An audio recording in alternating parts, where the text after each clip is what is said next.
엄청난 파편화를 보이면서 신체를 파괴하는 반면에 속력이 느린 탄환들은 부서지지 않고 그대로 관통하거나 몸속에 박히는 것을 볼 수 있습니다. 흑연에 납 연자를 써서 검은 납이라고 부르게 된 것이나 연필에 납 연자를 쓴 것도 이런 이유에서입니다. 그럼에도 불구하고 광선을 사용하는 것은 위력 때문이 아니라 총알의 궤도를 유지하고 정확도를 확보하기 위한 목적입니다.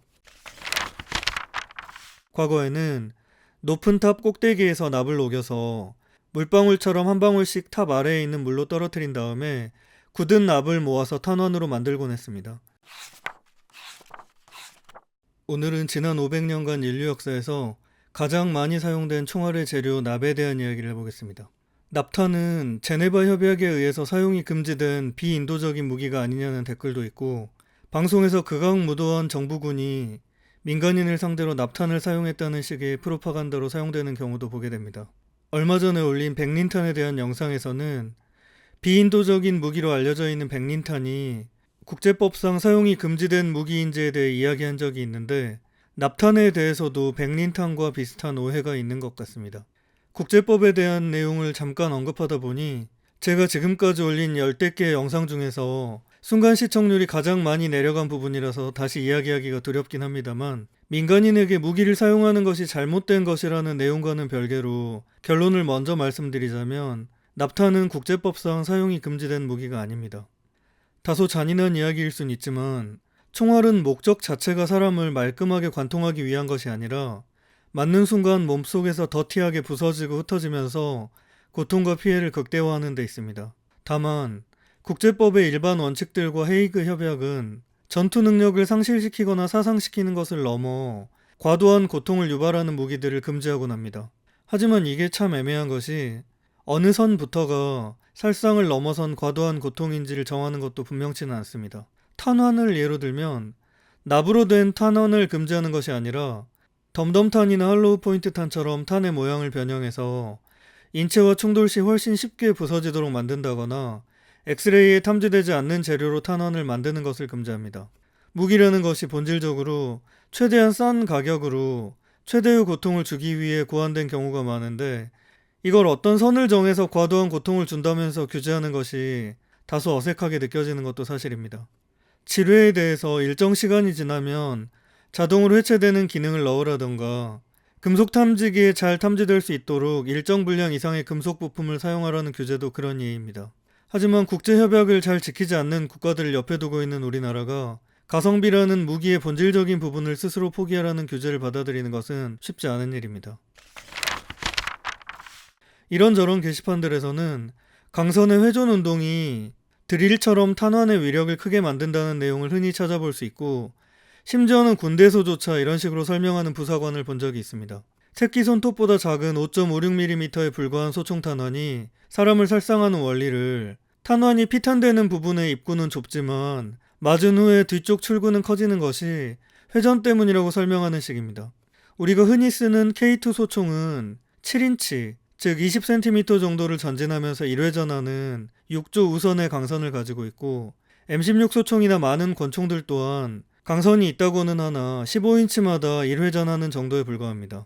무척 빠른 속도로 드릴처럼 회전할 것 같지만 실은 사람 몸을 통과하는 동안 겨우 1, 2회전하는 정도에 불과하기 때문에 어떤 효과를 준다고 말하기 어려운 수준입니다.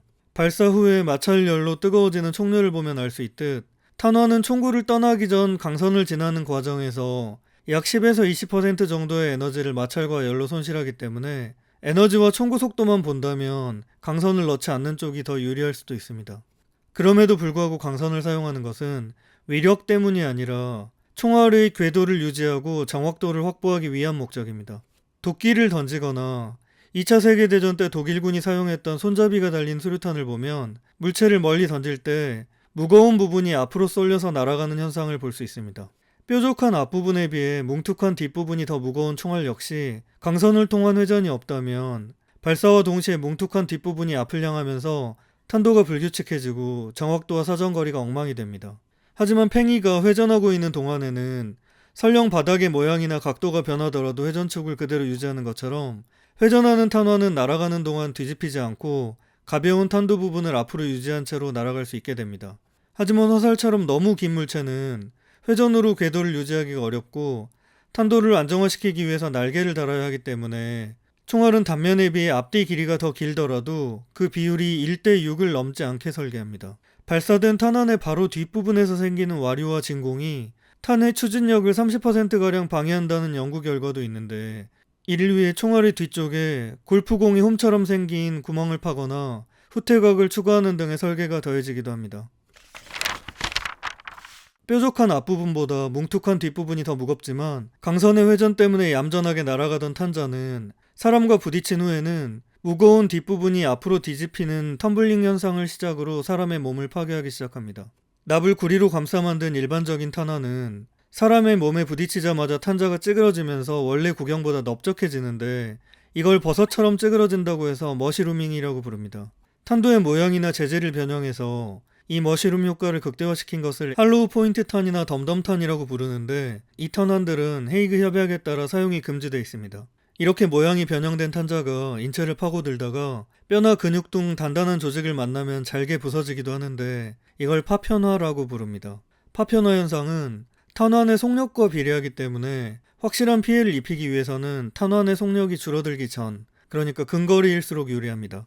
그림의 실험 결과를 보면 초속 1km로 발사된 탄환이 엄청난 파편화를 보이면서 신체를 파괴하는 반면에, 속력이 느린 탄환들은 부서지지 않고 그대로 관통하거나 몸속에 박히는 것을 볼 수 있습니다. 범선끼리 해상전에서 포탄이 선체에 부딪힌 후에 부서진 배의 나무 조각이 날아다니면서 사람들을 살상시키는 것처럼 탄환에 부서진 사람의 뼈가 부서지면서 그 파편들이 자신을 공격하기도 합니다.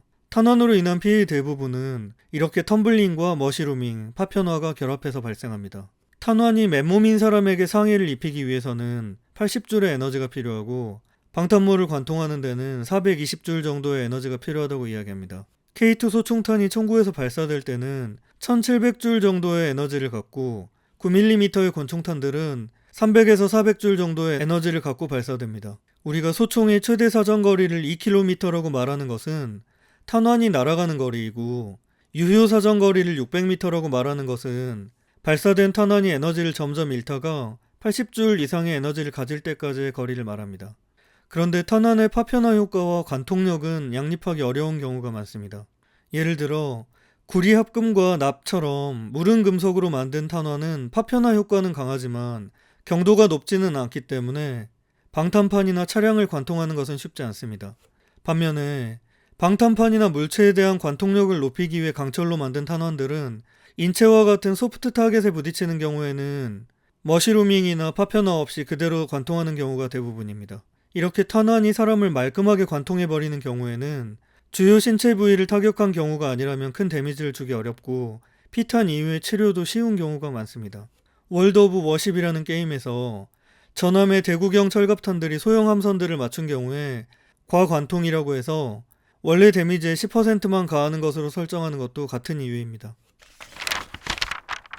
납은 녹는 점이 327도씨로 금속 중 가장 낮은 편에 속하고, 산출되는 지역도 다양해서 청동보다 훨씬 전인 기원전 6000년경부터 인류 최초로 재련되어 사용되어 온 금속입니다. 납을 나무나 종이에 문지르면 연필 색깔과 비슷하게 연회색이 묻어나는데, 그래서 흑연을 사용하기 전까지 필기구의 역할을 담당하기도 했습니다. 성분과는 아무 상관이 없지만 나중에 사용된 흑연에 납 연자를 써서 검은 납이라고 부르게 된 것이나 연필에 납 연자를 쓴 것도 이런 이유에서입니다. 납은 가공이 편한 특성 때문에 금속 걸자의 재료로도 사용되었고, 비교적 최근까지도 많은 도시들에서 수도관의 재료로 사용되기도 합니다. 16세기부터 18세기 사이에 일본의 이와미 탄광에서는 세계 은 생산량의 4분의 1에서 3분의 1에 달하는 은을 생산해서 세계 무역의 흐름을 주도한 적도 있었는데, 이런 은의 생산을 가능하게 한 것은 조선에서 개발되고 전달된 연은 분리법 때문이었습니다. 무겁고 물렁물렁한 납은 녹는 점이 낮아서 가공하기 쉬울 뿐 아니라 가격까지 싸서 총알 재료로 적합한 특성을 모두 갖고 있습니다. 일부에서는 납이 납 중독을 일으켜서 사람을 살상하기 위한 재료처럼 오해를 받기도 하지만, 머스켓 시절부터 현재까지 500년이 넘도록 오랫동안 탄환의 재료로 사용되고 있습니다. 과거에는 높은 탑 꼭대기에서 납을 녹여서 물방울처럼 한 방울씩 탑 아래에 있는 물로 떨어뜨린 다음에 굳은 납을 모아서 탄환으로 만들곤 했습니다. 표면 장력을 이용해서 정교한 총알을 만들 수 있는 방법이었는데 유럽의 많은 도시들에는 이렇게 탄환을 제조했던 샷타워가 지금도 여러 군데 남아있고 여전히 비슷한 방식으로 총알을 제조하는 경우도 있다고 합니다. 납은 녹는 점이 낮고 상온에서 손톱으로 긁힐 만큼 무른 특성 때문에 뜨거운 총열을 지나는 총알로 사용되면 한 발만 지나가더라도 다음 발사가 위험할 정도로 납 흔적이 남곤 했습니다. 과거 전장식 머스켓을 든 총병들이 총을 한 발 발사하고 나서 램로드라고 부르는 꽂을대로 총열을 닦는 장면을 영화에서 종종 볼 수 있는데 이건 총열에 붙은 흑색 화약과 납 잔여물을 제거하기 위한 어쩔 수 없는 과정이었습니다. 이처럼 총기의 보호와 탄환의 간통력 그리고 파편화 효과 사이에서 탄생한 결과물이 풀 메탈 자켓 탄환입니다. 하지만 요즘은 장약으로 흑색 화약을 사용하지도 않고 구리도금으로 납을 완전히 덮은 풀메탈 자켓 탄환을 사용할 뿐 아니라 총열 내부에는 크롬 도금까지 하기 때문에 옛날과는 상황이 매우 다릅니다. 제가 군대에 있을 때만 해도 과거처럼 철수 세미 같은 걸로 총열을 긁는 경우도 있었는데 이게 오히려 크롬 도금된 총열의 관리에 해롭다는 이야기를 들었습니다. 탄환을 만들 때 주재료로 무겁고 비중이 높은 납을 사용하는 경우가 많은데 납보다 무거운 금속 재료는 금, 백금, 텅스텐 외에는 찾기 어렵고 가격면에서 이들 재료와 납은 경쟁이 안 되기 때문입니다. 장약의 폭발 에너지가 동일하다면 더 가벼운 탄환을 사용하더라도 발사 속도가 더 빨라지니까 결과적으로 위력이 동일한 것 아니냐라고 생각할 수도 있지만 실제로는 그렇지 않습니다. 빠른 속력으로 날아가는 총알은 공기의 저항뿐 아니라 바람의 영향도 많이 받기 때문에 가벼운 재료를 쓰면 탄도가 불안정해지기 쉽습니다. 크기가 비슷하면서 무게가 다른 탁구공과 골프공을 같은 에너지로 던진다고 생각하면 바로 무슨 뜻인지 알 수 있습니다. 또 하나는 총열 길이의 제약입니다. 월남전을 경험한 미군이 총열 길이가 긴 M14에서 M16으로 제식 소총을 변경한 것이나 그 이후 더 짧은 M4를 도입하는 것에서 보듯 총열의 길이는 총기 휴대성과 병사들의 선호에 아주 큰 영향을 미칩니다. 초속 1km 내외의 포구 속도를 보이는 납탄환들도 이보다 더 빠른 속도로 발사하기 위해서는 현재보다 총열 길이를 느리지 않고는 완전 연소가 어렵습니다.